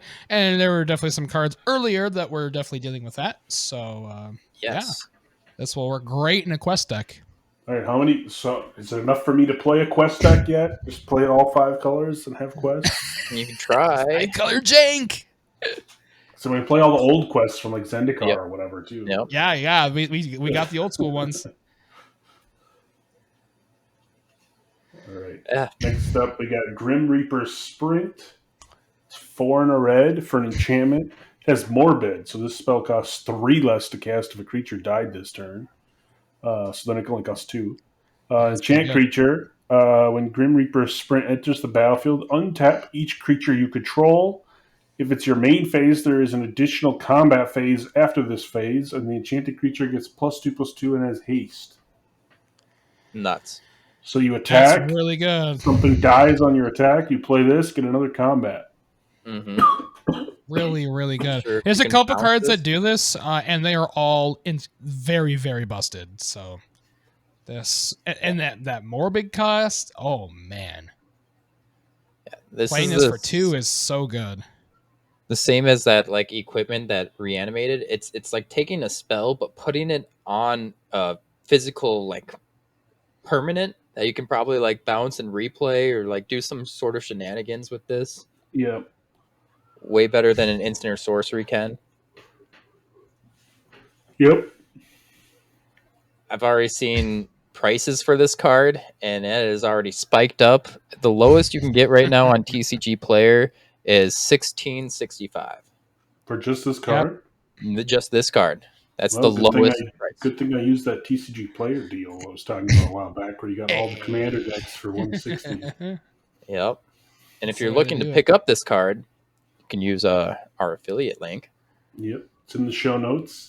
It's also on our website, mtgplace.net. You can scroll on the bottom. There's a link. You can click as well. Down there somewhere.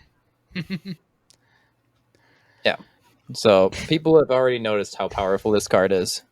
Yep, and it's rightfully so. This can do so much work, honestly. All right, our next card is Junk Jet. It is 1 and a red for an artifact equipment. When it enters the battlefield, create a junk token, which lets you impulse draw. You can also pay 3, sacrifice another artifact, double equip to creature's power until end of turn, and equip 1. I think So you were this- jumping on this, Corey. When we first This I spoiled feel it. like is Yeah, I just want to keep doubling my creature's power until I kill somebody in one shot.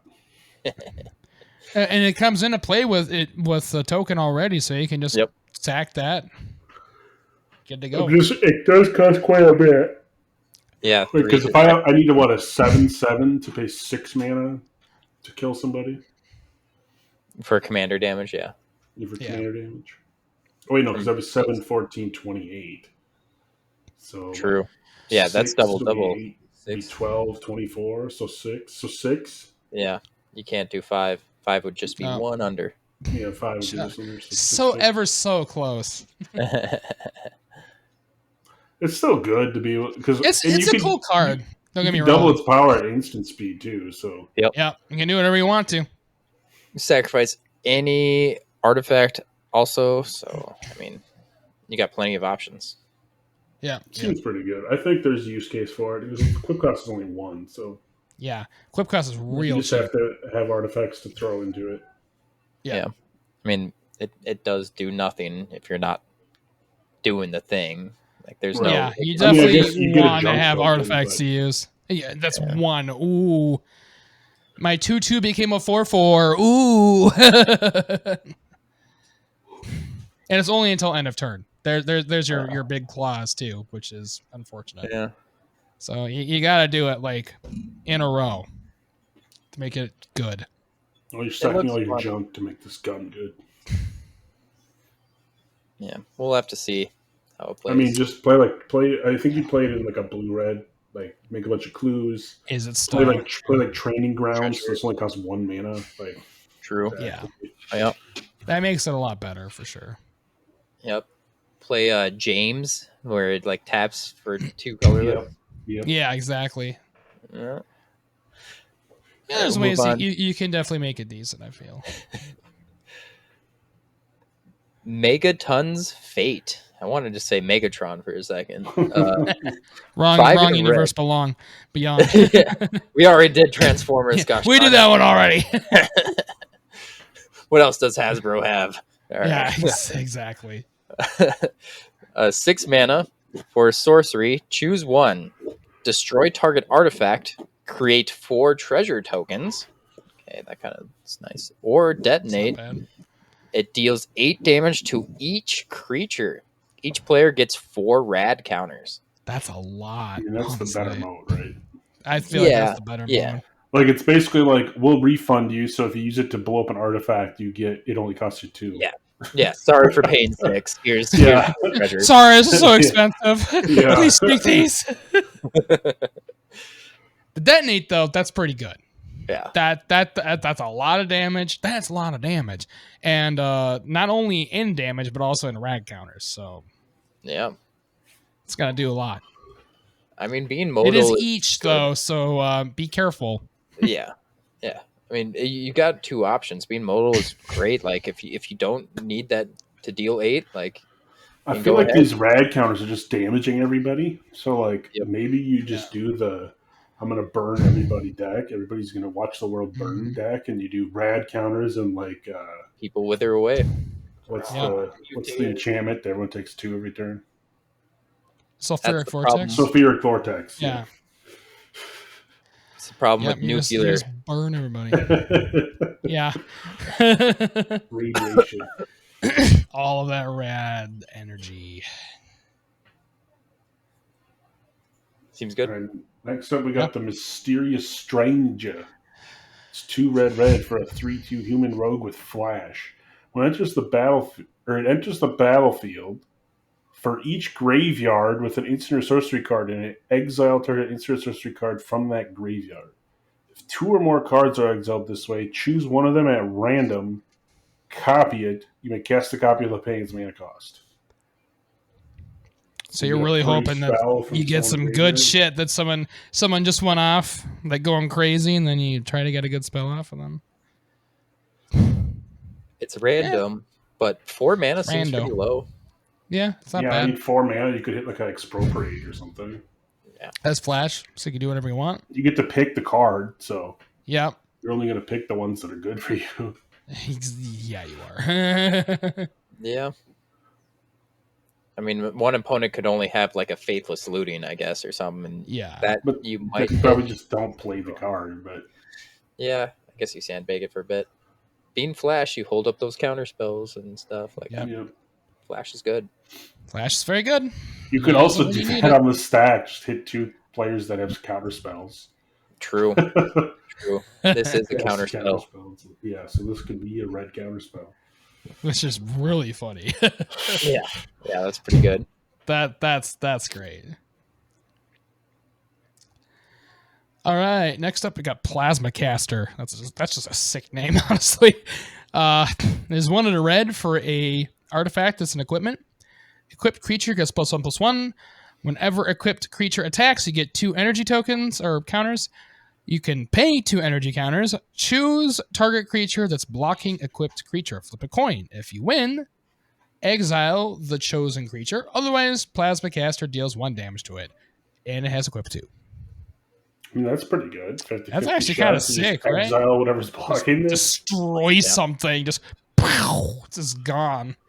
I think the best part of it is whenever they attack, you get 2 energy. That's really good. Battery. Like getting that energy up. And you can just use it when you're that turn for the effect if you need to. Yeah, and it's saying you don't have to do that. And you can use it for other stuff. There's other energy stuff. There's a lot of energy cards out there. So, and a lot of good Modern ones. Horizons especially the ones 3. that are pretty good. Yeah, coming up in Modern Horizons. Yeah. Modern Horizons. Yeah, it's a fun little card, I think. That could do some work. All right, works great for like Red Chaos. Yeah, I like flipping coins. Oh yeah, flip those coins. Chance encounter. Anyone remember? All right, we'll move on. Powder Ganger.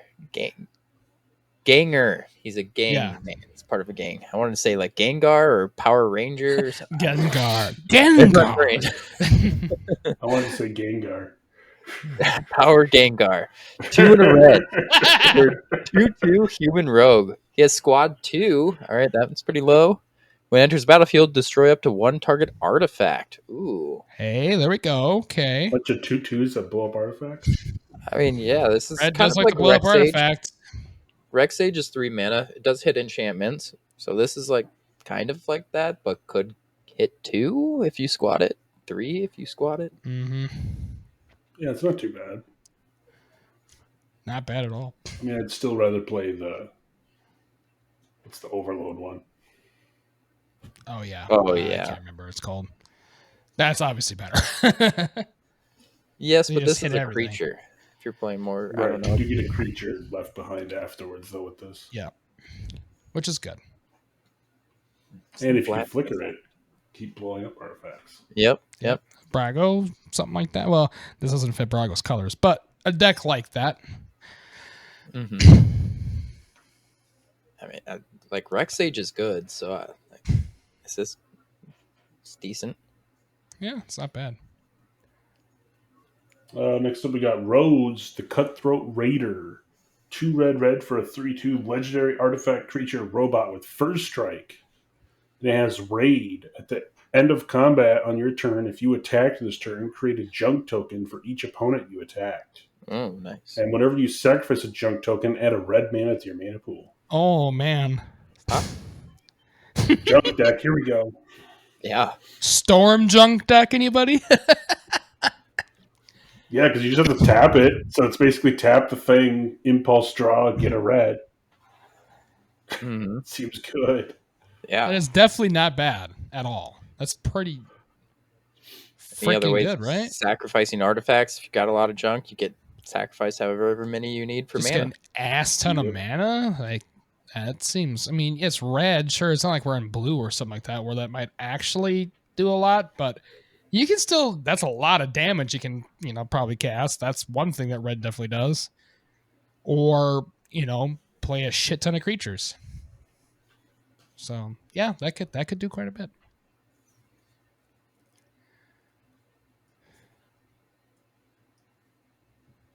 Oh, it's my turn, right? It is my turn, yes. My bad. Next we have a Synth Eradicator. It is 2 and a red for a 3/3 artifact synth soldier creature with haste. Whenever Synth Eradicator attacks, exile the top card of the library. You may get 2 energy counters. There you go. If you don't, you may play that card this turn. And then it also has tap it, pay 3 energy. Synth Eradicator deals 3 damage to any target. That's a lot of energy just to deal 3. I don't know how great that is, but the top part's kind of good, right? It's Any impulse target- draw, and if you don't want to play that card, you can take 2 Get energies. energy. You just Yep. store up the energy. I feel like you take this and you use the energy on something better, though. I honestly think it's very good that use. Yeah? You think the so? downside is tapping it, so you can't do it all the time, or else It you has would be haste, so you can tap it the turn you play it too. You can do it Yeah. right at the beginning if you want. It's like a 3 for a 3/3 haste is just good. It's lightning Oh, bolt. yeah, Like definitely. lightning bolt hitting face is crazy. Like dealing 3. Usually it says to target creature. Hmm. Hitting Right. face is Any like, target, right. I just I'm wasn't thinking sure. more- I just wasn't sure if 3 energy was a lot to do that. Yeah. The that's true. ability is good, sure, definitely. Yeah. You're literally tapping at the bolt. That's awesome. Yeah. But It's much better in 1v1 situations, not like Commander. I wouldn't oh yeah, think that's Right. very I good. in feel Commander. like that's the case with a lot of aggro decks though. But in general, like red aggro especially, Yes, yeah. Anything that deals damage. you're not like- playing a red aggro commander deck ever. No. Like, if you do, you're targeting one person and you immediately die afterwards. That's usually how it goes. Yeah.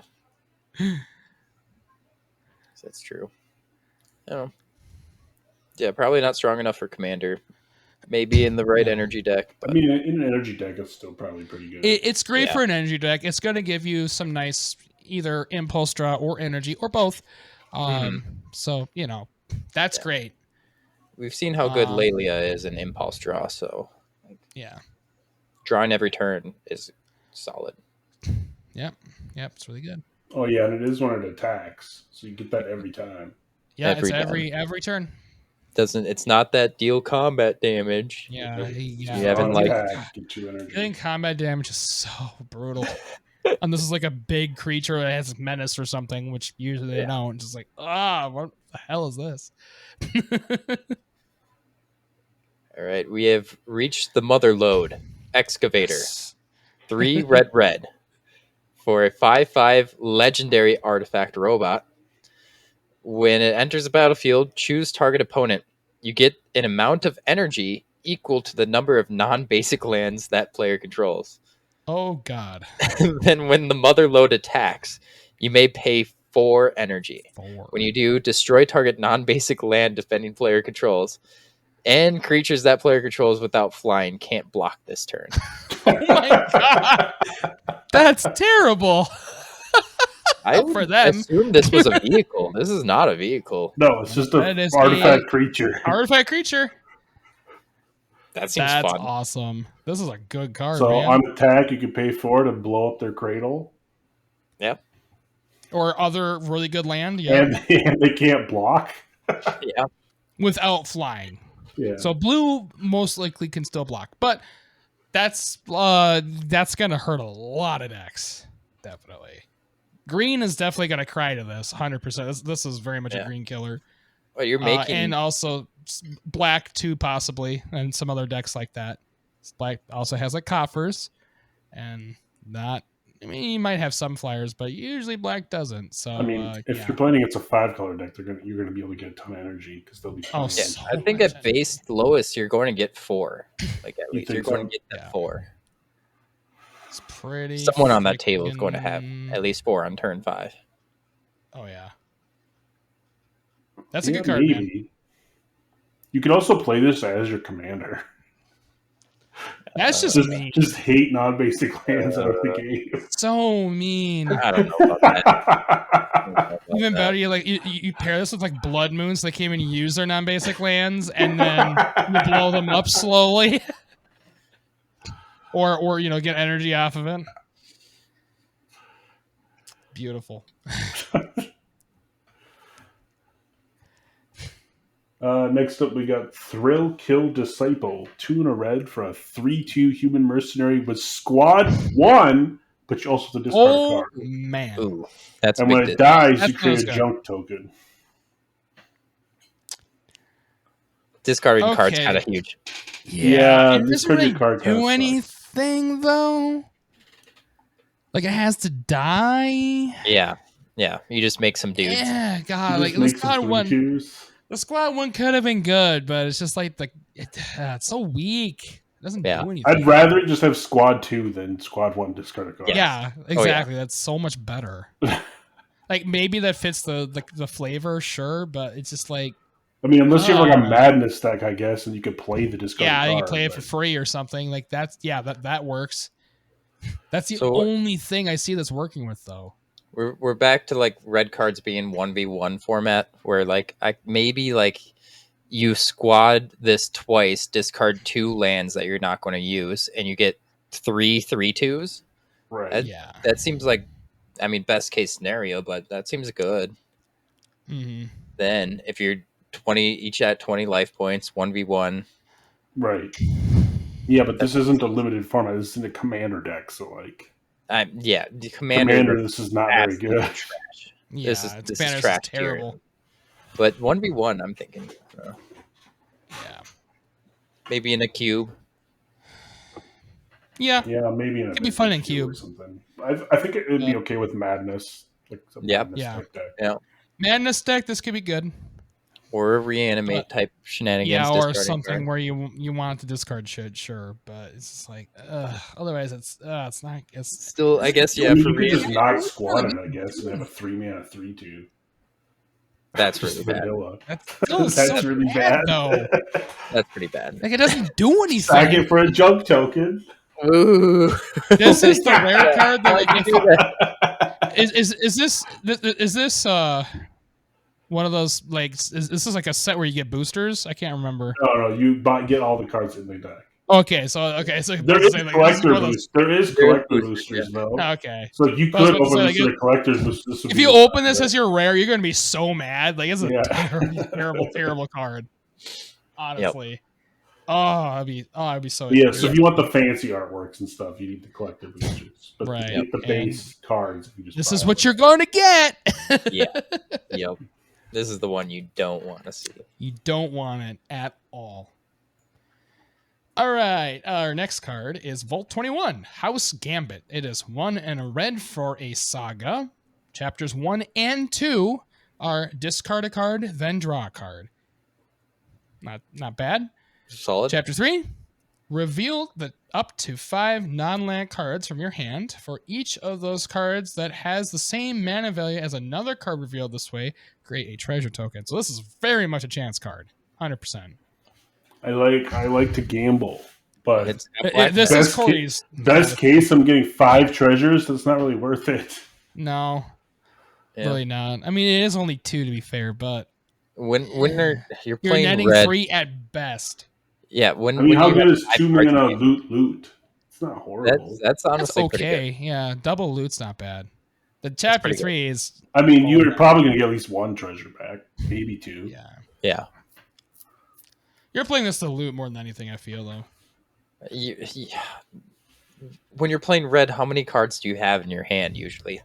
Right, Zero. not that many. Like Zero. 0. So Or maybe 1 or 2 at most. yeah. Because you drew it. I don't know. Yeah, this card seems kind of mid. I'm trying to think if this is just better than playing like a Faithless Looting, though. I mean, Faithless Looting is 1 mana. You do it all right now. Right. Yeah. Way better. This but is this over is time, it's, and they can blow it up. Not that they ever would, because why would you use a removal spell on this? Yeah. But, you know.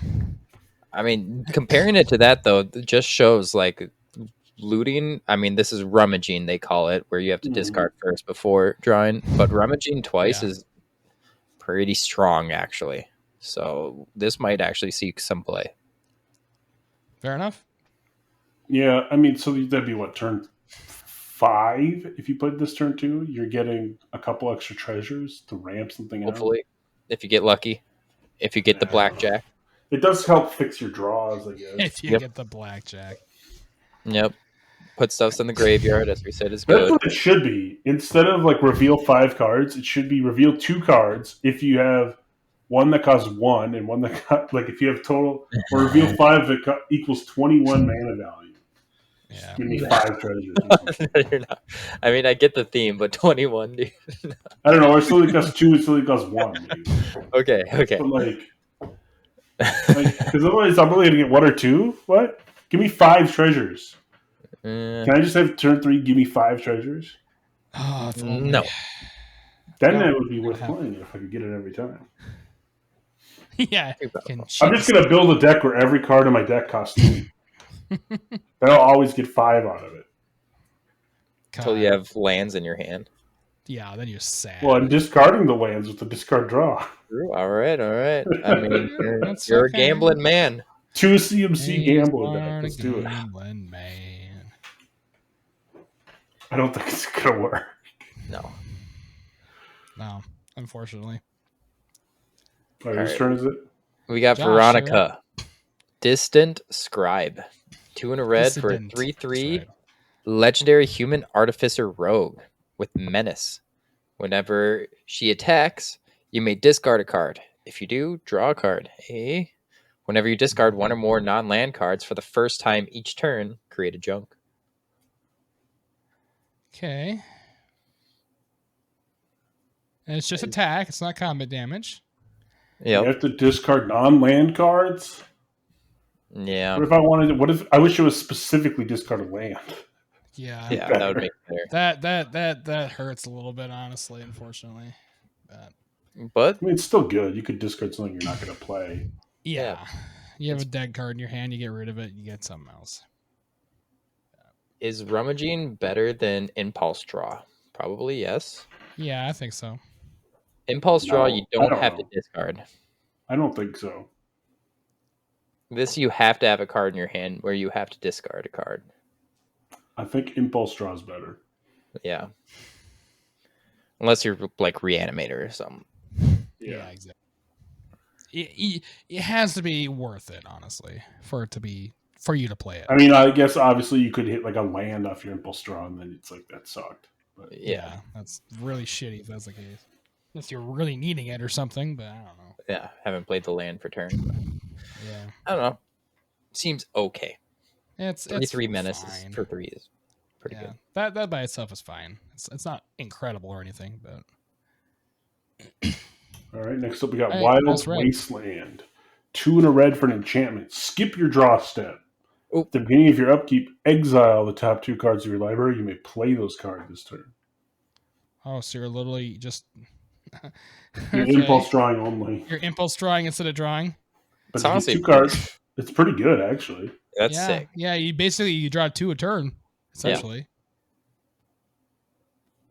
It sucks that you don't get them after that turn. Like, Yeah, you have to play him. That's you literally have so to. if you draw if you instants, get something you have to huge, cast them. or something that's like really high cost and you don't have the mana for it, then you're kind of sad about it. But I mean, we said you're a gambling man, right? You gotta... yeah, this I mean, is the this gambling is still card, good. right? I'd still feel like I'd play this in most. If it was mono red, I'm playing this in all. Oh, yeah. Every mono red yeah. deck. Yeah. Mono red, because you're usually playing low cost stuff. You're gonna probably be able to play it all. You know, you're probably gonna be fine. Yeah, drawing 2, really good. Seems strong. Seems very strong. Well, that is the end of red, and I think for me, my camera is about to die. So, and we have almost hit 2 hours. So we want to save green for next time. We won't quite make it through, if that's all right. Sounds good. Yeah, that's fine. So we'll cover green in part 2. You'll have to wait for part 2 for green, which is my color, but so we'll be covering that and the multis and also any artifact colored stuff on the next episode that we put up for this set. So far, honestly, kind of cool. I actually kind of like him. I didn't really have any expectations coming in this, so. But yeah, the flavor's pretty decent. And the art's been pretty cool, honestly. And there have been some good cards. Mm-hmm. It's been some pretty busted ones, too, so. Yeah. Yeah, it's gonna be. I think it's gonna be a pretty fun set. Flavor's definitely there. Yeah, thanks everyone for watching. If you want to support us, you can do so by using any of our affiliate links. We actually have 2 new ones now. We have Ubisoft, if you buy games on Ubisoft anyways, like Skull and Bones or something. And Bitdefender. So if you use Bitdefender to stuff as your antivirus, you can click on that. It's actually free for it, but if you don't have an antivirus, you should have one.